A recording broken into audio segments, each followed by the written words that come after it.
Good evening, class. I'm Jin. It's my pleasure to share my speech entitled New Norm in Education.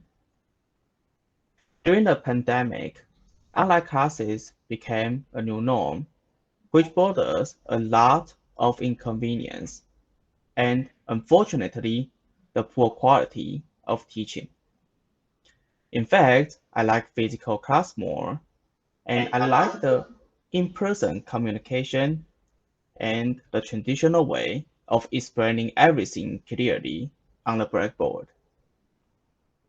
Online classes can burn out students after long video calls, which is called Zoom fatigue. It can bring additional stress both physically and mentally. Physically, we feel more tired without getting enough exercise, and our eyes hurt after staring at the screen for such a long time.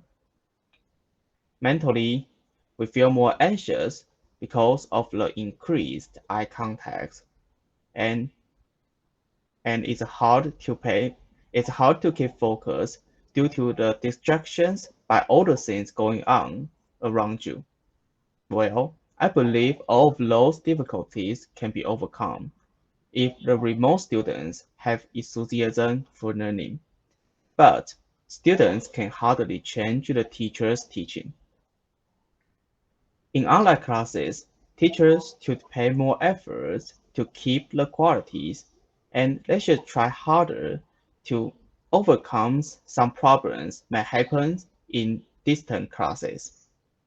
Often, I just tell myself to accept it. Well, I can learn by myself, so does college students. This makes me rethink the roles of education. Although I like physical classes more, now I start getting more comfortable in online classes. I start preview before the class, sometimes even finish the homework in advance, so I can go deeper during the class. It is difficult for students to ask questions during the class because it needs some time to understand the lessons. With preview, it's much easier to know what is confusing and get the answer during the class.